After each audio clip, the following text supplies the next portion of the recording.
Olá, sejam todos muito bem-vindos ao canal da Igreja Batista do Cordeiro. É com muita alegria que novamente recebemos você aqui no nosso meio de comunicação que temos nesse tempo de quarentena, e onde vamos falar sobre a verdadeira esperança.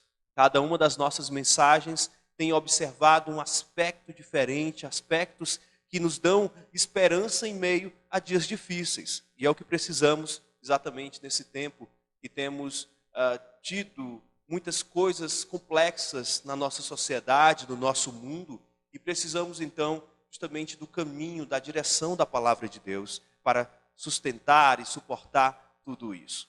Mas antes então de falarmos um pouco mais sobre a mensagem do Senhor, vamos orar e pedir a direção dele nesse momento. Oremos. Senhor Santo Deus, nosso Pai maravilhoso, nos ajuda a encontrar a Tua verdadeira paz.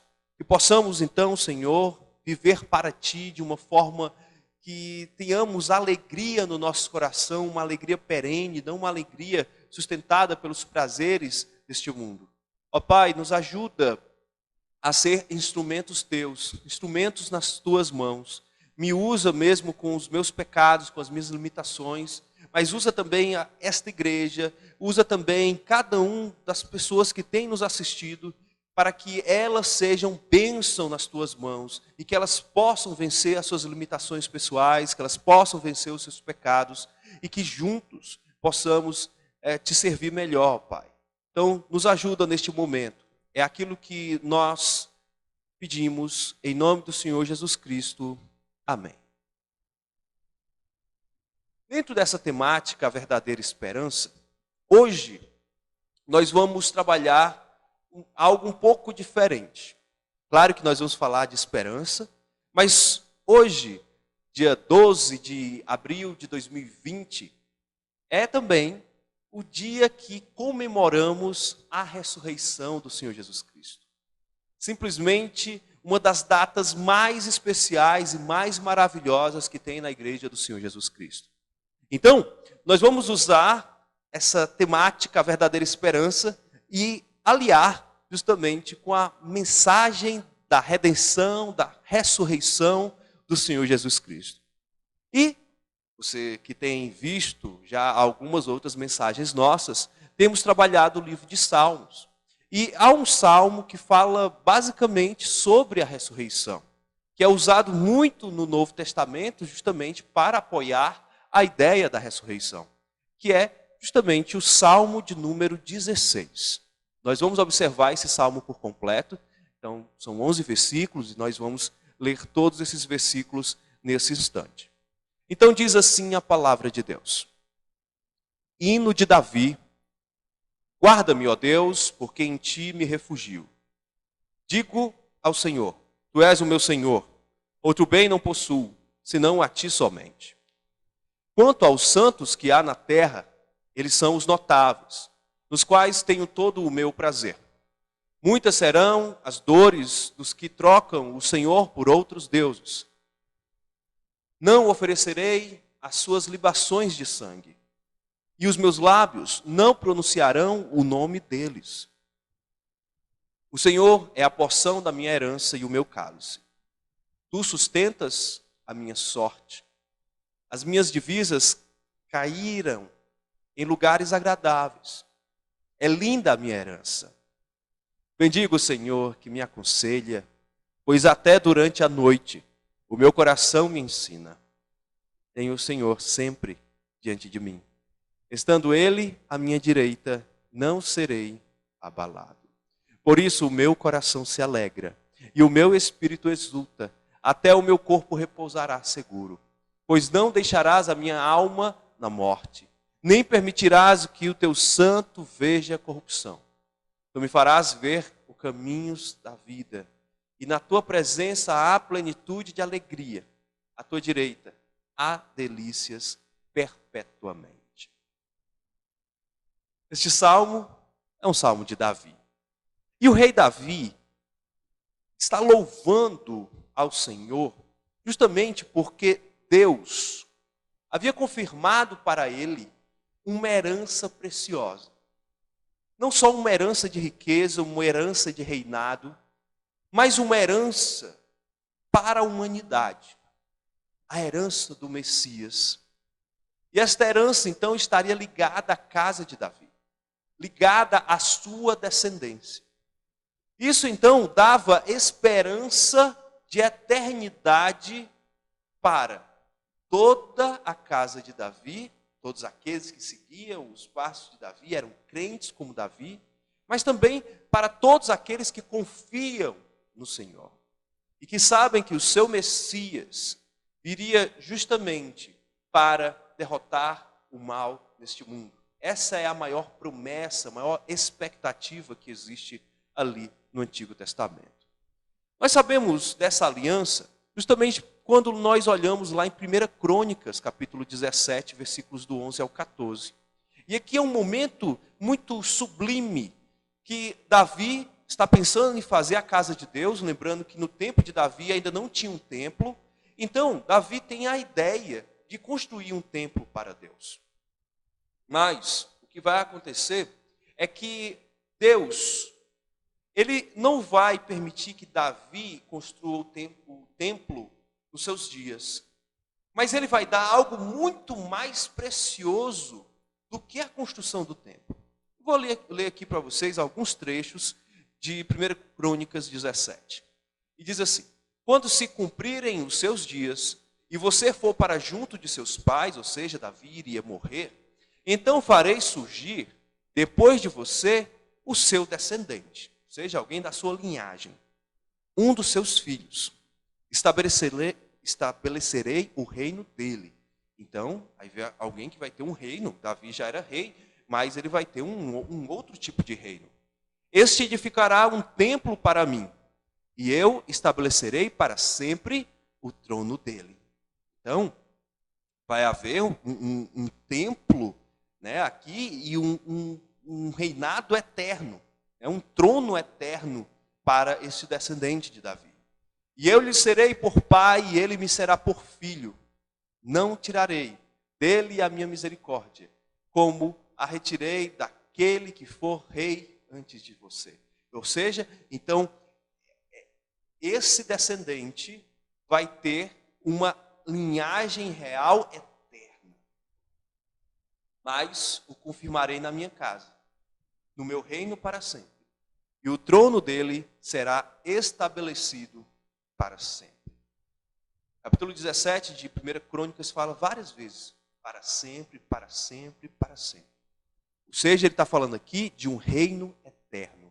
E de um rei que vai subir para reinar neste império eterno. Essa aqui é a aliança de Davi.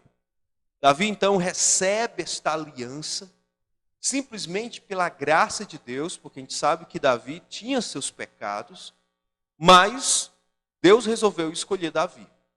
E deu esta aliança maravilhosa para Davi.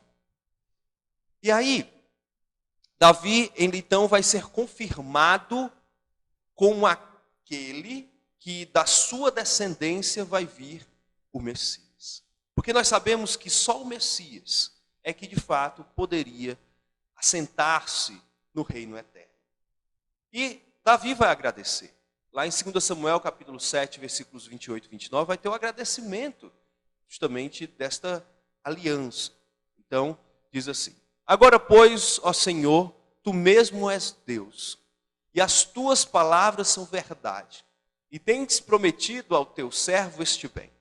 Queiras agora abençoar a casa do teu servo, a fim de permanecer para sempre diante de ti, pois tu, ó Senhor Deus, o disseste: com a tua bênção, a casa do teu servo será abençoada para sempre. Então, isso aqui é motivo de muito louvor para Davi. O Messias estava não só garantindo uma linhagem real, mas o Messias iria garantir a eternidade de Davi e de todos os crentes no reino eterno. Então, todos os crentes que confiassem nessa promessa do Messias iriam estar, então, habitando eternamente com Deus. Isso acende um alerta no nosso coração. Isso, na verdade, alegra o nosso coração. Porque o nosso coração ele é ligado à eternidade. Desde o dia que nós caímos do Éden, nós desejamos voltar para o Éden. Essa é sempre a busca do homem, voltar para o Éden.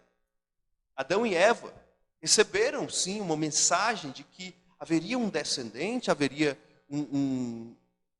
uma pessoa, mas que ao mesmo tempo era divina, que iria, então, fazer com que eles voltassem para o paraíso, voltassem para a habitação junto de Deus.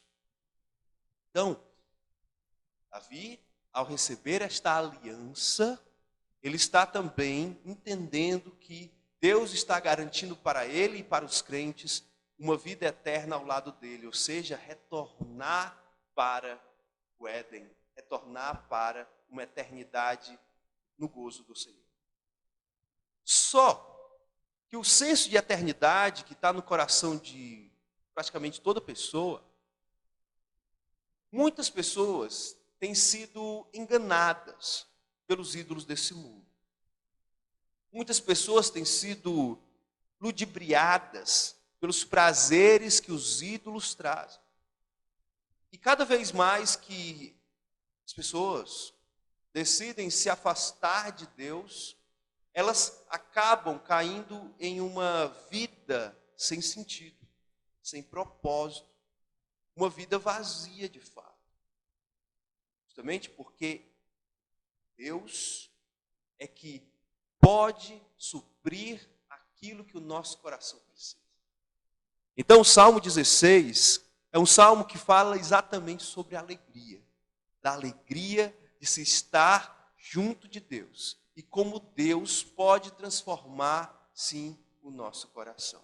Então, a mensagem que nós vamos tratar hoje é exatamente para que você alcance a plenitude da alegria, para que você tenha uma alegria completa, uma alegria plena, e que você possa então gozar da presença do Senhor eternamente. Então nós vamos ver algumas atitudes que você deve ter para então ter essa plenitude da alegria. Uma alegria transcendente, não é uma alegria deste mundo, não é a alegria de uma piada somente. É algo que é muito maior. É algo que praticamente atinge todo o nosso ser. Então, o primeiro aspecto que nós vamos olhar aqui é que você não pode trocar Deus por nada. Infelizmente, tem pessoas que trocam. Muitas vezes a adoração a Deus, o serviço a Deus, por outras coisas. Então, o alerta aqui de Davi é justamente para que você não troque Deus por nada. Especialmente, trocar Deus por idolatrias. Então, Salmo 16, versículo 1 diz assim: Hino de Davi, guarda-me, ó Deus, porque em ti me refugio. Interessante, porque a palavra que foi traduzida para hino, aí no comecinho, nesse trecho de introdução do Salmo, ele na verdade é uma palavrinha bem estranha, que é chamado mishtan. Essa palavra só aparece em 6 salmos. Todos os salmos foram escritos por Davi. A gente não sabe exatamente o que é que significa mishtan. Por isso que os tradutores preferiram manter o nome hino. Mas só que aqui não é basicamente hino. Não comumente a palavra hino aparece no Antigo Testamento. Aqui é uma palavra especial. Provavelmente algo ligado ao registro que era diferenciado, que era muito mais precioso para o rei Davi. Então estamos falando aqui de algo muito específico, algo que Davi gastou realmente o seu tempo, Davi realmente pensou e registrou esse salmo aqui com muito cuidado. Então peço que você tenha a mesma atenção, porque esse aqui é um mishtan de Davi. O mishtan de Davi aqui, Davi realmente deu atenção diferenciada, atenção especial para este salmo. E diz assim: guarda-me, ó Deus, porque em ti me refugio. Então, temos aqui um rei Davi. Não era aqui um rei perseguido, como no começo da sua história. Estamos aqui falando de um rei que já tinha estabelecido o seu trono ali sobre todo Israel, alguém que tinha um exército à sua disposição, alguém que tinha as riquezas próprias do reinado, mas este homem diz que ele não se sente seguro pelo seu exército, mas ele se sente seguro justamente no refúgio do Senhor. Então, é assim que o Salmo começa.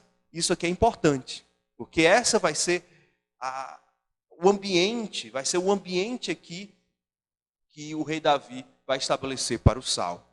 Mas o versículo de número 2 diz assim: digo ao Senhor, tu és o meu Senhor, outro bem não possuo, senão a ti somente.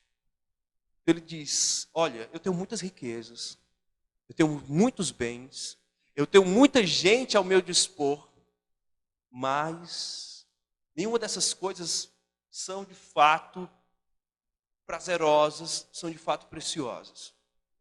O que é precioso para mim é justamente ter um relacionamento íntimo com Deus.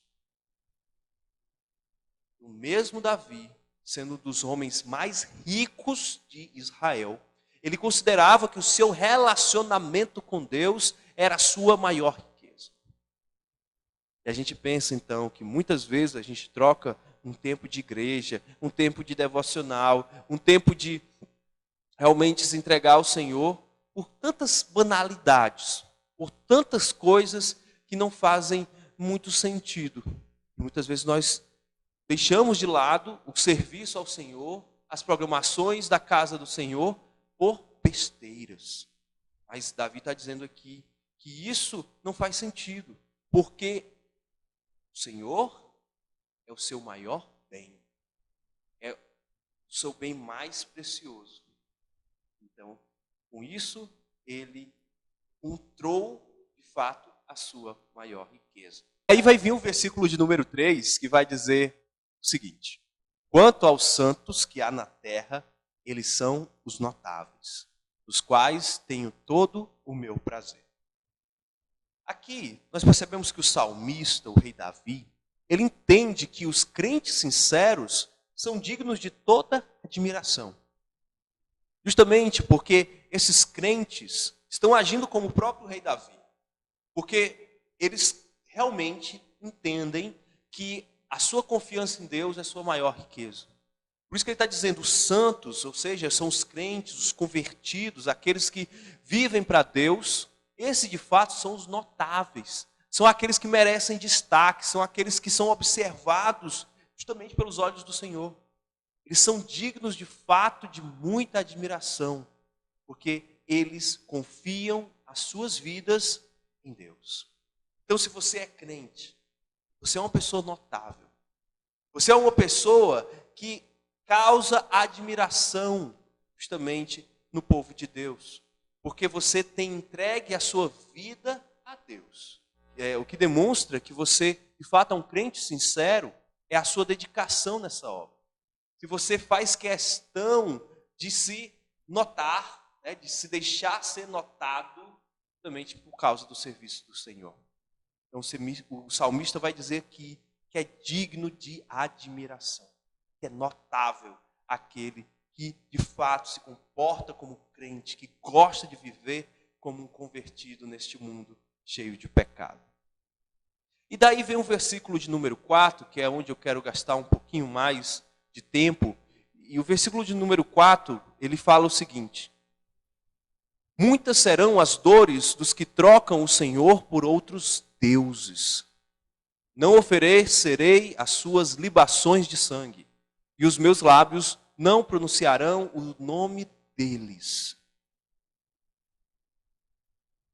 Aqui, o destaque que eu quero fazer é justamente porque Davi entende que Deus é sua maior riqueza, que é a maior riqueza dos crentes, mas aqueles que por algum motivo trocam o Senhor por outros deuses, ou seja, aqueles que se entregam à idolatria, eles vão trazer para suas próprias vidas tragédia, dores que o pecado vai trazer. Porque o pecado sempre cobra o seu preço. Às vezes demora um tempo, às vezes realmente a pessoa demora a cair a ficha dos seus erros, mas em um momento ou em outro, ela vai receber justamente a dor de ter se entregue ao pecado. O pecado é traiçoeiro. O pecado é como uma cobra peçonhenta que você não vê, que está ali a qualquer momento disposto a dar um bote.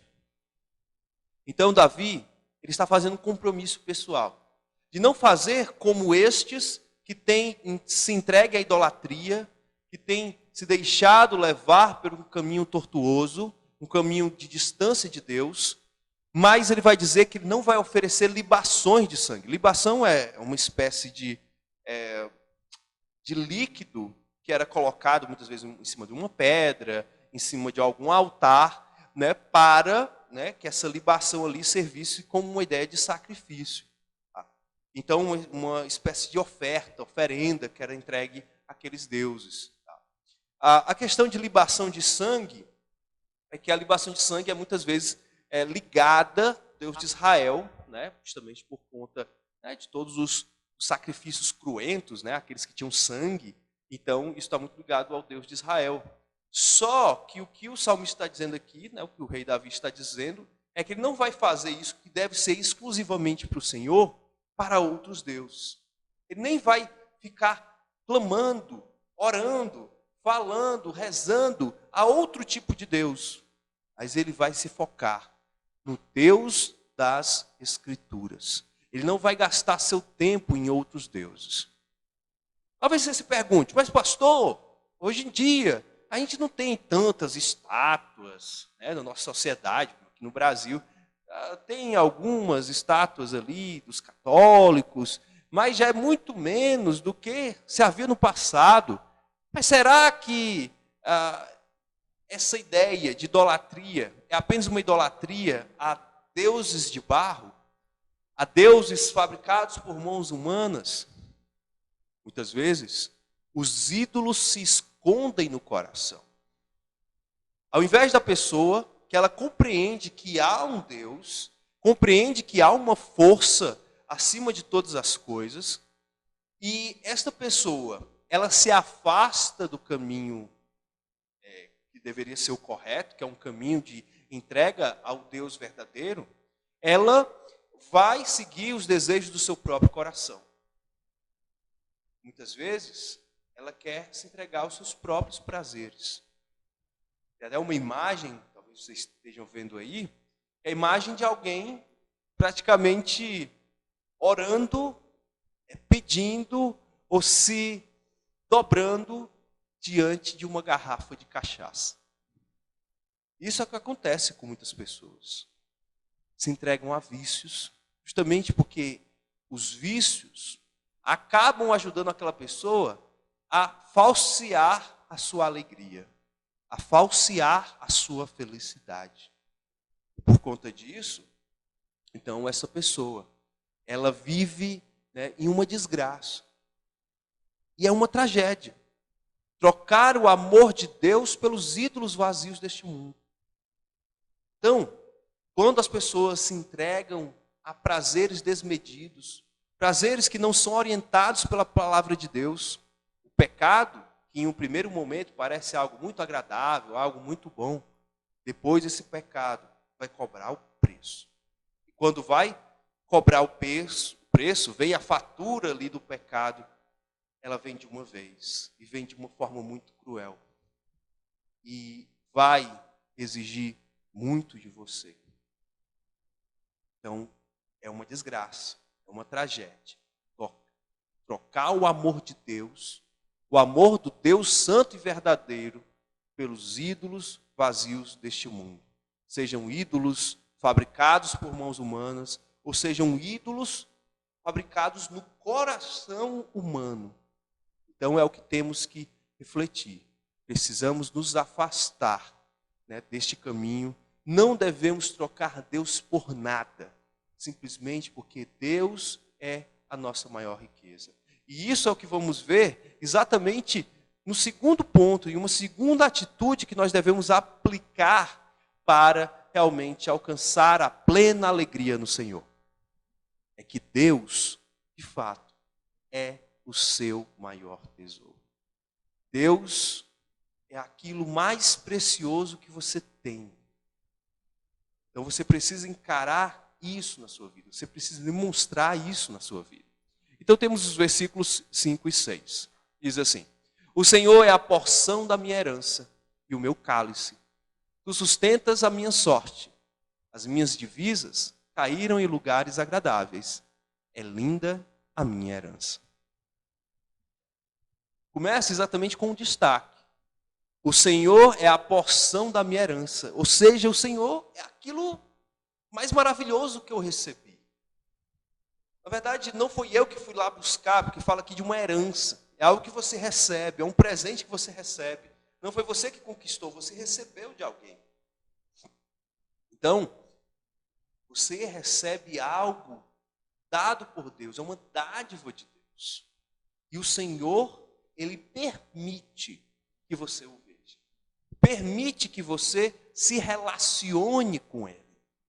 E diz então que Deus também é o cálice, né? Essa ideia de cálice muitas vezes é ligada à maldição, mas algumas vezes é ligada à bênção. E aqui está mostrando justamente uma ligação com a bênção. O cálice aqui é justamente um cálice cheio, é um cálice farto. Então aquele que tem Deus tem sempre fartura. Fartura é a ideia justamente de satisfação. É alguém que está sempre com o coração satisfeito. Ele não é só uma questão material, mas ela é muito maior do que a material. É algo que mesmo que você esteja passando por situações difíceis, esteja passando por uma crise, e é o que nós temos vivido hoje, crises em cima de crises, mas mesmo assim, o nosso cálice pode estar cheio. Mesmo que dificuldades venham, meu cálice transborda. Porque a diferença que faz na vida de uma pessoa que tem a alegria do Senhor e a outra que não tem, é que aquela que tem a alegria do Senhor, ela tem paz no seu coração. Ela sabe que existe uma crise, ela não negligencia a crise, ela sabe que a crise está atingindo ela, mas ela sabe que tem um Deus que é o seu maior tesouro. Um Deus que é transcendente, que é soberano, que ultrapassa tudo. Então, este Deus, Ele faz com que o seu coração transborde de paz. E no meio da dificuldade, você então se mantém ameno, se mantém calmo, se mantém satisfeito diante das situações da vida. Diz então o salmista: tu sustentas a minha sorte. As minhas divisas caíram em lugares agradáveis. Primeira parte. Tu sustentas a minha sorte. Nós sabemos que a sorte não é algo do acaso. A sorte é orientada por Deus. E temos aqui justamente a prova bíblica. Tu sustentas a minha sorte. Tudo que dá de bom na minha vida vem de Deus. E mesmo as coisas que aparentemente são coisas difíceis, são coisas complicadas, isso tudo, né, também é uma dádiva. Isso tudo também serve para a disciplina, serve para o crescimento. Então, sorte não é do acaso, a sorte é de Deus. Diz que as minhas divisas caíram em lugares agradáveis. E aqui eu destaquei justamente divisas, para você entender, é como se você realmente ganhou uma herança, você ganhou então um terreno, e diz que esse terreno, em vez de ser um terreno árido, em ser em um terreno que não dê para plantar, você fica em um terreno muito bom, que no meio dele passa um rio, as terras são muito férteis. Então você teve um terreno maravilhoso, um terreno muito agradável. Então é isso que o salmista quer dizer aqui. O que Davi está dizendo aqui é que Deus é muito favorável com aquele que Ele ama. E diz, por isso ele reforça, é linda a minha herança. E aí, o rei Davi compreende que o que ele tem de mais valioso em sua vida é a sua fé em Jeová. A fé em Deus ultrapassa tudo. Por isso, ele então é satisfeito. Vem então o versículo 7, que diz assim: bendigo o Senhor que me aconselha, pois até durante a noite o meu coração me ensina. E aqui temos uma ideia de ensino, uma ideia de aconselhamento. Ou seja, Davi está destacando os conselhos da palavra de Deus. Davi entende que a palavra de Deus é um tesouro para a sua vida. E que ele então aplica o seu tempo a conhecer a palavra de Deus, porque essa palavra de Deus o aconselha, essa palavra de Deus direciona a sua vida, ensina o seu coração, e ele então pode ter mais bênção ainda. E vem o versículo de número 8, que diz assim: tenho o Senhor sempre diante de mim, estando ele à minha direita, não serei abalado. A ideia que Davi está colocando aqui é que Deus está sempre junto dele. Deus tem uma ligação especial com Davi. Na verdade, Davi, ele se alegra por poder estar perto de Deus, poder ter intimidade com Deus.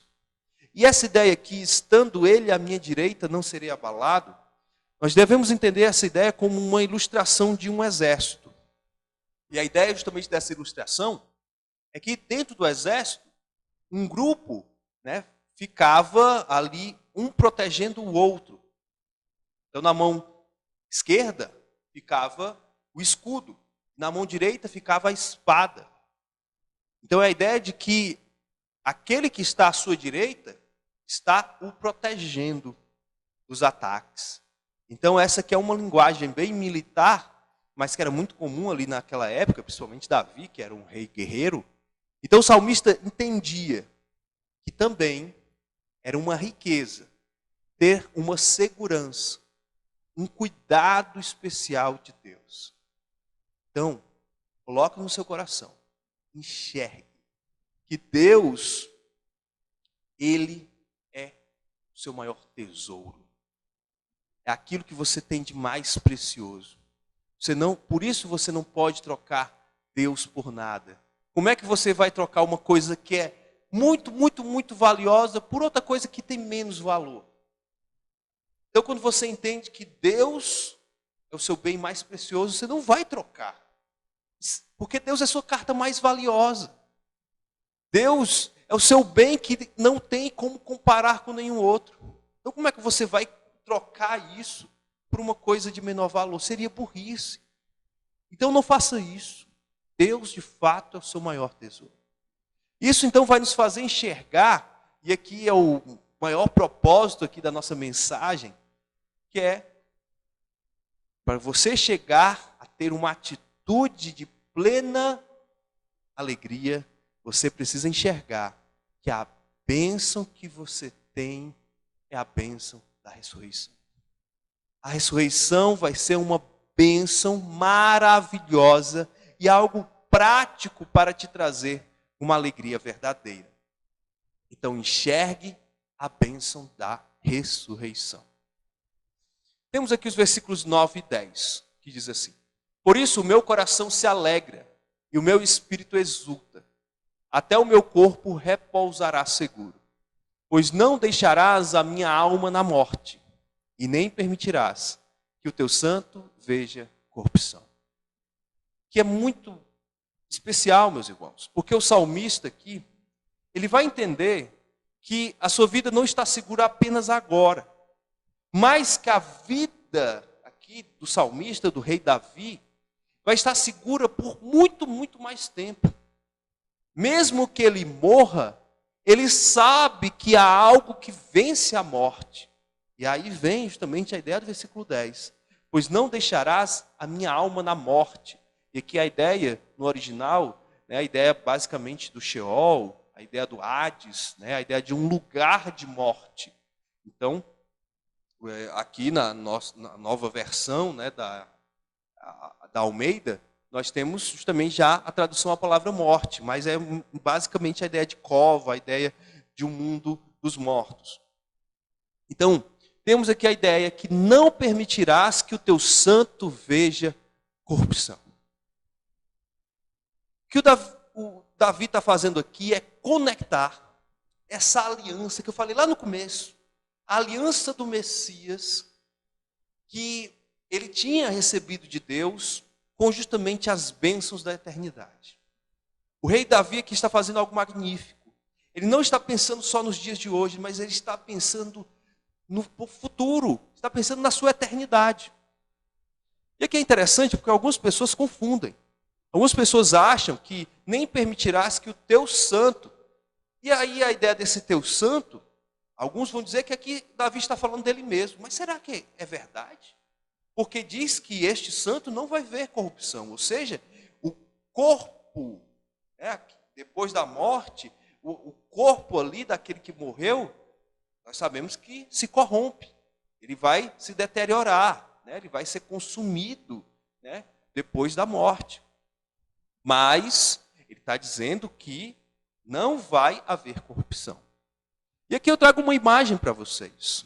Essa imagem é justamente o túmulo do rei Davi. Esse túmulo que está lá em Jerusalém. Nós podemos visitar, se você for um dia para Jerusalém, você pode visitar ali na cidade de Davi o túmulo do rei Davi. Ele está lá para qualquer pessoa que quiser ver. É uma atração turística. Certamente, dentro deste túmulo estão os restos mortais de Davi. E o corpo de Davi, com certeza, foi todo consumido. Foi todo deteriorado. Então, será que este santo é o próprio rei Davi mesmo? Eu creio que não. É algo muito estranho. Mas nós podemos entender que Davi está agindo aqui como um profeta. Vamos então entender um pouco mais sobre essa ideia do teu santo. Quem seria esse teu santo? E temos que o próprio rei Davi, em 1 Crônicas 17, versículos 11 e também o 14,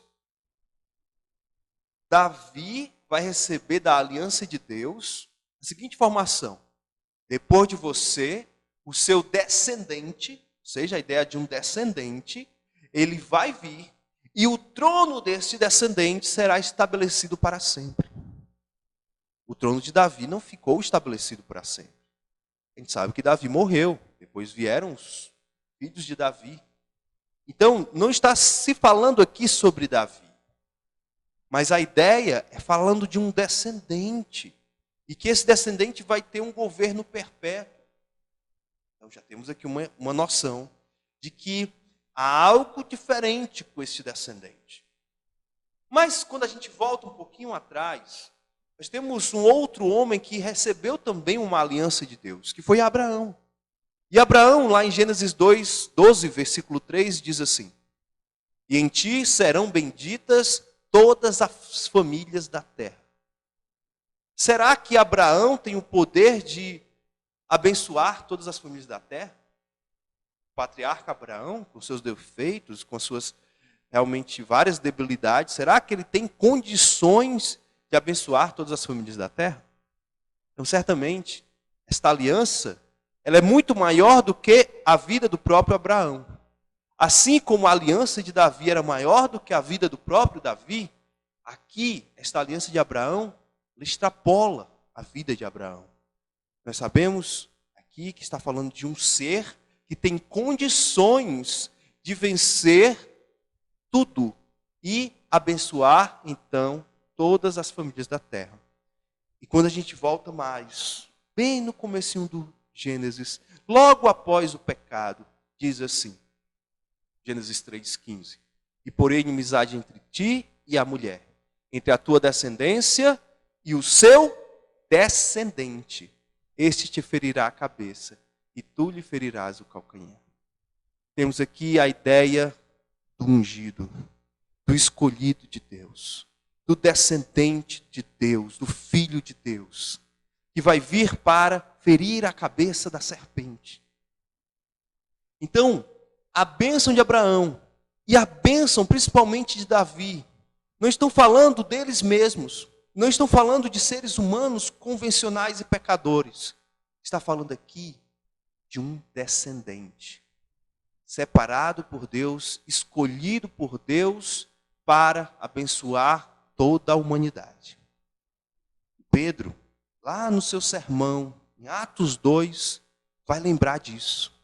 E vai dizer assim: irmãos, permitam-me falar-lhes claramente a respeito do patriarca Davi. Ele morreu e foi sepultado. E o seu túmulo permanece entre nós até hoje. Vocês viram lá a foto do túmulo de Davi. Versículo 30. Sendo, pois, profeta e sabendo que Deus lhe havia jurado que um dos seus descendentes se assentaria no seu trono, prevendo isto, referiu-se à ressurreição de Cristo, que nem foi deixado na morte, nem o seu corpo experimentou corrupção. Deus ressuscitou este Jesus, e disto todos nós somos testemunhas. Pedro, de maneira muito sublime, entende aqui o mistério do teu santo do Salmo 16. De fato, Pedro entende que esse Messias já chegou. Nós não estamos falando aqui nos dias de Davi. Nós já estamos passando muito depois da vida de Davi. E hoje nós sabemos que este santo é o Senhor Jesus Cristo, que ressuscitou. E a sua ressurreição também garantiu a nossa ressurreição para a eternidade. Então, complementando o nosso salmo, versículo de número 11, nós podemos entender a alegria da ressurreição. E diz assim: tu me farás ver os caminhos da vida, na tua presença a plenitude de alegria, à tua direita há delícias perpetuamente. Vemos aqui as bênçãos da ressurreição. A ressurreição vai dar um alvo para a sua vida. A sua vida não vai ser focada apenas nos prazeres deste mundo. Não.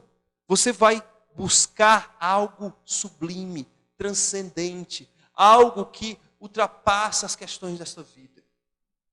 Você vai então buscar uma felicidade que ela é plena, que ela é completa em Deus, porque Deus é o Senhor da alegria, porque Deus criou a felicidade. Então Deus pode dar a felicidade a quem Ele quiser.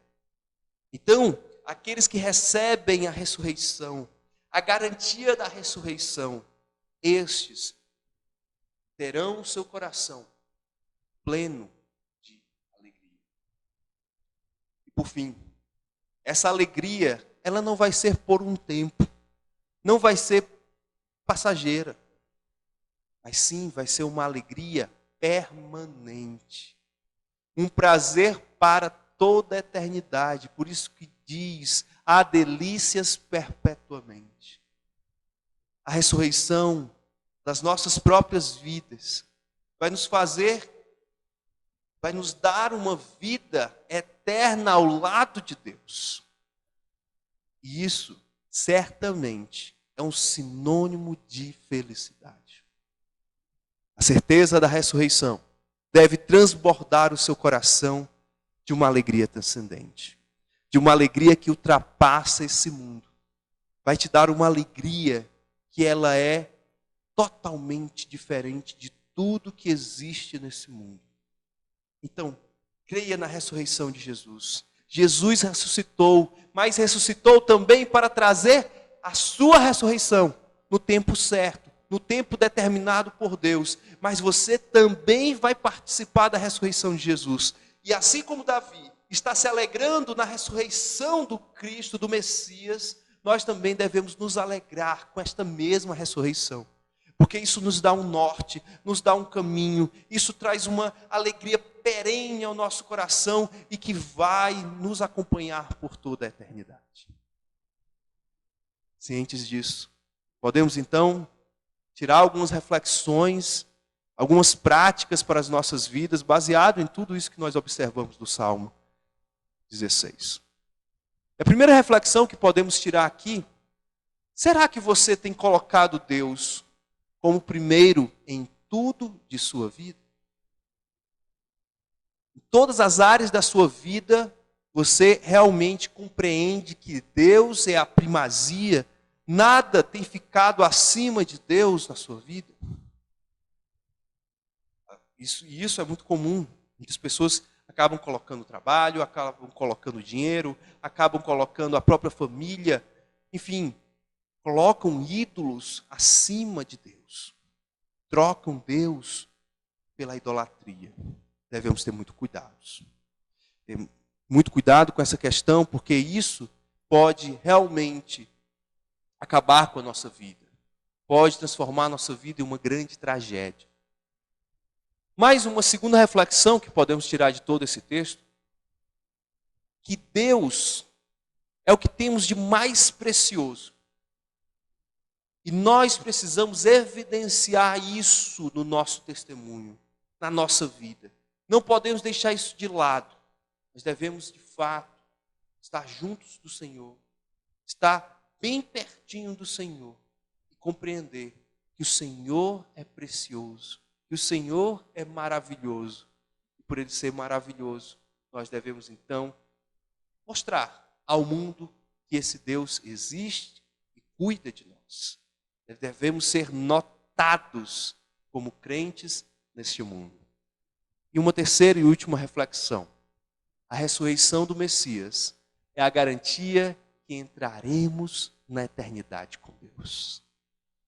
Ele foi o primeiro ressurreto entre os mortos, justamente para que depois dele, todos aqueles que confiam no nome do Senhor terão também a vida eterna ao lado de Deus, no seu reino eterno. E geralmente eu termino as minhas mensagens com algumas ilustrações, com algumas ideias que corroboram com a mensagem. Mas hoje, eu não tenho nada mais especial a falar do que da própria mensagem da ressurreição de Jesus. Estamos hoje no dia que esta mensagem está sendo veiculada. Estamos hoje lembrando da ressurreição de Jesus. Essa ressurreição é o ponto de virada da história humana. E por isso, que todo aquele que crê que Cristo já ressuscitou, e que Cristo ele vive, e que ele não está distante de nós, na verdade está próximo de nós, e ele vive, cuida de nós, está junto de nós, nos dando força. Nós entendemos que todos os crentes no nome do Senhor Jesus Cristo habitarão com Deus pela eternidade. Se essa informação ela fala ao teu coração, não deixe para depois, para ter um relacionamento íntimo com Jesus. Busca Jesus. Procure Jesus. Não deixe de lado. Porque Ele certamente é o melhor caminho para as nossas vidas. É o único caminho para termos uma plena felicidade em nossas vidas. Então, uma lição geral que podemos tirar de tudo isso que nós vimos do Salmo 16 e também aqui da ideia, do conceito da ressurreição de Jesus, é que só alcançamos plena alegria quando Jesus nos garante a vida eterna. Então, se você tem andado atribulado pelas questões deste mundo, se você tem ficado mais assustado, mais ansioso, até triste, de tantas coisas que você vê aí no noticiário, eu peço então que você pare e coloque os seus olhos em Jesus e busque a alegria da vida eterna em Jesus Cristo. E certamente, se você obter a misericórdia de Deus, você certamente terá essa alegria. Uma alegria plena, completa, que vai transbordar o seu coração. Que Deus, então, abençoe a sua vida. Vamos orar. Senhor Santo Deus, nosso Pai maravilhoso, nós somos gratos a Ti, Senhor, porque nós temos a Ti, um Deus presente. E um Deus disposto a dar o seu próprio Filho para morrer no nosso lugar. Mas que não ficou morto, mas venceu a própria morte. Chegou então a ressurreição. O seu corpo não viu corrupção, muito pelo contrário. O seu corpo então foi transformado transfigurado para um ser de glória imensa, de glória total. Nos ajuda, Senhor, a vermos cada dia mais Cristo em nossas vidas. Possamos testemunhar desse teu amor em nossas vidas. E aqueles que ainda não te têm, possam ter seus olhos abertos para terem uma vida especial ao lado do Senhor Jesus Cristo. É isso que nós te oramos, em nome do Senhor Jesus Cristo. Amém. E meus irmãos, costumeiramente temos colocado algumas músicas, já que nós não temos gravado o culto todo, e quero então compartilhar uma música que tem a ver exatamente com este tema. Cristo já ressuscitou. Então, vamos escutar esta música.